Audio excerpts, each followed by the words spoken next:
So guys, जैसा कि हमने पिछले एपिसोड में देखा कि जियोयान ने नालन जिए के शरीर में से पूरी तरह से जहर निकाल दिया था, जिससे उसे याओ लाओ को पुनर्जीवित करने वाला सबसे important ingredient 7 blue magic speed मिल गया। बो डोंग और जिया लाओ के बीच बहुत ही खतरनाक फाइट हो रही थी, जिससे पूरा इंपीरियल कैपिटल हिल गया। सभी उनकी लड़ाई देखने गए थे, जिससे उन्हें पता चला कि बो डोंग और जिया लाओ दोस्त थे। फिर अब हमें दिखाया जाता है कि याओ लाओ बो डोंग से कहते हैं कि आज हमारी लड़ाई ने सभी को चौंका दिया। टेंग शान और नालन जी है उनके पास आते हैं और जिया लाओ को प्रणाम करते हैं। जिया लाओ ने कहता है कि ऐसे एम्परर और मैंने सालों से एक दूसरे को नहीं देखा, इसीलिए हम दोनों एक दूसरे को रोक नहीं सके और गलती से हमने सभी को चिंतित कर दिया, इसीलिए मैं माफी चाहता हूँ। नालन जी कहते हैं कि कोई बात नहीं, इससे मैं दो फाइट एम्परर के बीच लड़ाई देख पाया। जियोयान भी अब बो डोंग के पास आ जाता है और उनसे कहता है कि अगर सब कुछ ठीक है तो हमें वापस चलना चाहिए, मेरे पास इंग्रेडिएंट है। जिया लाओ जियोयान को देखकर उस पर हमला करने लगते हैं। उनके हमले से जियोयान बचने लगता है। किसी को कुछ समझ नहीं आता कि जिया लाओ जियोयान पर क्यों हमला कर रहे हैं। जियोयान जिया लाओ के वार से बचता हुआ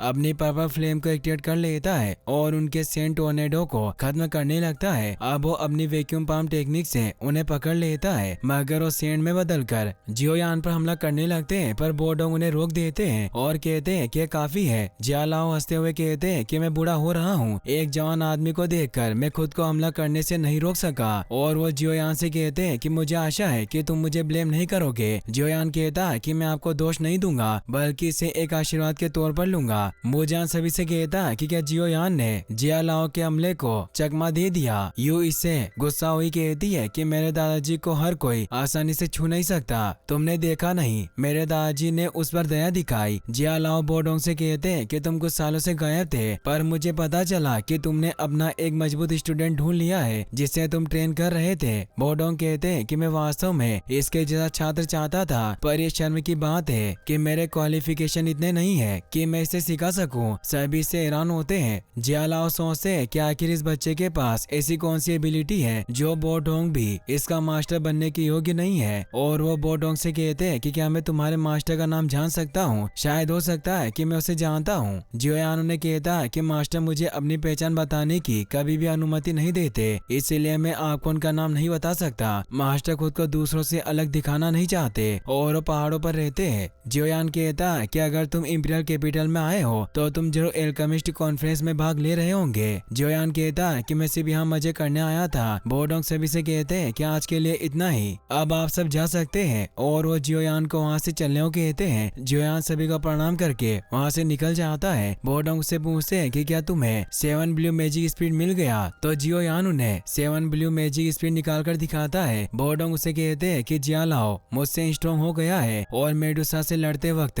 मैं बुरी तरह से कमजोर हो गया था, वरना मैं अभी 8 स्टार फाइट एम्परर होता, पर अब मैं सिर्फ 2 स्टार फाइट एम्परर हूँ। बो डोंग बताते हैं कि जिया लाओ 9 स्टार फाइट एम्परर है, अगर उसके पास एक और स्टार होता तो डू जोंग यानी फाइट स्टार बन जाता। जियोयान कहता है कि आप दोनों एक अच्छे रिलेशनशिप में हैं। बो डोंग बताते हैं कि जिया लाओ इंपीरियल कैपिटल के 3 फेमस परिवार मेटर, नालन और मू परिवार पर नजर रखे हुए हैं। मेटर परिवार के साथ मेरे रिलेशन की वजह से वो हमेशा इस बात से डरता है कि मैं कहीं मेटर फैमिली का फायदा उठाकर उसे जियामा इंपीरियल के शाही परिवार से बाहर ना निकाल दूं। और आज रात वो तुम्हें भी समझने की कोशिश कर रहा था, वो जल्द ही तुम पर जीत हासिल करने की कोशिश करेगा। जियोयान कहता है कि मैं जल्दी से अपनी सोल पावर को रिस्टोर करना चाहता हूँ, क्योंकि जियोयान ने बो डोंग को भी अपने मास्टर के बारे में कुछ नहीं बताया। जियोयान अपनी रिंग की तरफ देखकर मन ही मन में कहता है कि मास्टर आज रात में आपको वापस जगा दूंगा। और वो जल्दी से बो डोंग के साथ मेटा परिवार के निवास स्थान पर आ जाता है। वो बो डोंग से कहता है क्या मेरे कमरे के बाहर रहकर मुझे प्रोटेक्ट करना। जियोयान अब बाहर आकर उस 7 मैजिक स्पीड को बाहर निकालता है, उससे बहुत तेज ऊर्जा निकल रही थी। जियोयान कहता है कि मेरे पास सिर्फ एक मौका है, मुझे इस लिक्विड में रिफाइन करना होगा। और वो अपनी भट्टी को बाहर निकाल लेता है और उस 7 मैजिक ब्लू स्पीड स्पीड को हेवनली फ्लेम से रिफाइन करने लग जाता है। जियोयान काफी घंटों तक उसे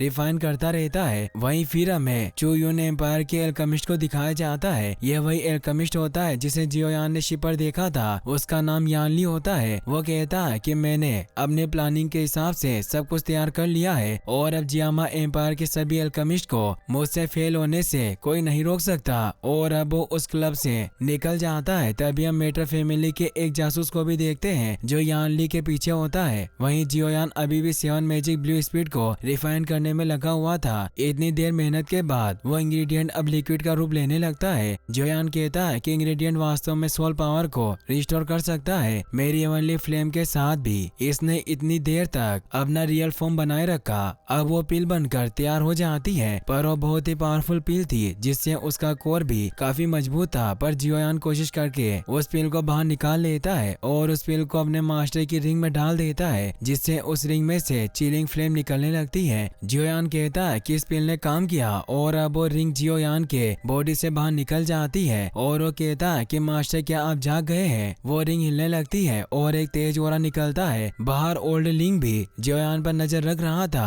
वो रिंग उसे भी जोर से हिट करती है जिससे उसके मुंह पर खून निकल आता है, और ये सब याओ लाओ ने जानबूझकर किया था क्योंकि ओल्ड लिंग ने उस दिन जियोयान पर हमला किया। उस रिंग से निकलती फ्लेम को देखकर जियोयान खुश था, पर वो नीचे गिर जाती है क्योंकि मास्टर नहीं जागे थे। जियोयान इससे परेशान होता हुआ कहता है कि आपको क्या हुआ है। बोडोंग भी अंदर आ जाते हैं और जियोयान से कहते हैं कि मैंने अभी एक स्ट्रॉन्ग सोल फोर्स को देखा है, क्या तुम सफल हुए। जियोयान काफी दुखी था, इसीलिए वो कुछ नहीं कहता और इसी उलझन में होता है कि मास्टर क्यों नहीं जागे। फिर हम जियोयान के पिता जान जियो को देखते हैं जो अपने कुछ सैनिकों के साथ जियामा एम्पायर की इंपीरियल कैपिटल में पहुंच चुके थे। तभी वो मेटा परिवार के उस सैनिक को देखते हैं जो घायल हुआ जा रहा था और उस पर यानली के सैनिक हमला कर रहे थे जो बिल्कुल पपेट की तरह नजर आ रहे थे, इसीलिए उसे बचाने जाते हैं। यानली के पपेट मेटा परिवार के सोल्जर को मार रहे थे। जान जियो भी अब वहां जाते हैं और उन पपेट को मारने लगते हैं, पर वो बहुत सारे थे और जान जियो को पकड़ लेते हैं और खुद को ब्लास्ट करने लगते हैं, पर जान जियो खुद को उससे छुड़ा लेते हैं। अब वो अपने माउंटेन लोयन ओरा टेक्निक को एक्टिवेट करते हैं और उससे उन्हें मारने लगते हैं, पर उनकी संख्या ज्यादा थी इसलिए वाइल्ड लोयन पंच का भी यूज करते हैं, पर वो सैनिक खुद को ब्लास्ट करके उन्हें यहाँ पहुँचाने की कोशिश करते हैं, पर जान जियो अपने डूक्यू आर्मर से बच जाते हैं। यान जी के सभी सैनिक अब खत्म हो चुके थे। जान जियो को समझ नहीं आता कि आखिर ये सैनिक किसके थे और उनके लड़ने का मेथड बहुत ही क्रूएल था। जान जियो के सैनिक भी अब वहाँ जाते हैं। मेटर फैमिली का सैनिक जान जियो को धन्यवाद देता है। जान जियो से कहते हैं कि तुम मेटर फैमिली से हो, तुम याफे को तो जानते होंगे। सैनिक कहता है कि बेशक मैं उन्हें जानता हूँ, वो हमारी एल्डर है। जान जियो से कहते हैं कि क्या तुम वुटन शहर के लड़के जियोयान को भी जानते हो जो याफे का पुराना दोस्त है। तो सैनिक कहता है कि मैं आपको याफे के पास ले जा सकता हूँ। जान जियो से ये भी पूछते हैं कि जिन सैनिकों ने तुम पर हमला किया वो क्या थे, तो बताता है कि वो यूचुन एम्पायर से थे। मैं वहाँ के एक एल्केमिस्ट का पीछा कर रहा था क्योंकि उन्होंने हाल ही में हमारी इंपीरियल कैपिटल में पैर रखा है, इसीलिए मुझे इन्वेस्टिगेशन करने के ऑर्डर मिले थे। मुझे उम्मीद नहीं थी कि वो मुझे मारने की कोशिश करेंगे और अब वो सैनिक उन्हें याफे से मिलवाने के लिए लेकर जाता है। वहीं फिर हम देखते हैं कि आज एल्केमिस्ट कंपटीशन स्टार्ट होने वाला था, इसीलिए सभी स्टूडेंट एल्केमिस्ट ग्राउंड की तरफ बढ़ रहे थे। जियोयान भी बोडोंग के साथ वहाँ जा रहा था। बोडोंग जियोयान से कहते हैं कि 7 मैजिक ब्लू सेलिब्रेशन भी तुम्हारी सोल पावर को रिकॉर्ड नहीं कर सका, इसीलिए तुम्हारी अब क्या योजना है। जियोयान कहता है कि मैं इस कंपटीशन को जीतकर थानविंग स्पीड रेसिपी प्राप्त करूंगा जो मेरी सोल पावर को रिस्टोर कर सकता है, पर पर्पल सोल रिकवरी पिल को रिफाइन करना आसान नहीं है। तभी वहाँ कुछ शाही सैनिक आते हैं जिनकी जनरल याओ ये नाम की लड़की होती है जो जिया लाओ की ही बड़ी पोती थी। तभी वहाँ गाड़ी से आओ तू भी बैठ कर आ जाते हैं जो जियान को देख लेते हैं और वो उसे कहते हैं कि मैंने तुम्हें यहाँ भीड़ में देखने की उम्मीद नहीं थी। याओ ये भी यान जियो का नाम सुनकर उसे देखने लगती है। इसी के साथ ये एपिसोड यहीं पर खत्म हो जाता है। गाइस अगर आप इसका नेक्स्ट पार्ट भी जल्दी देखना चाहते हैं तो इस वीडियो को लाइक करने के साथ साथ चैनल को सब्सक्राइब जरूर कर लें। Thanks for watching.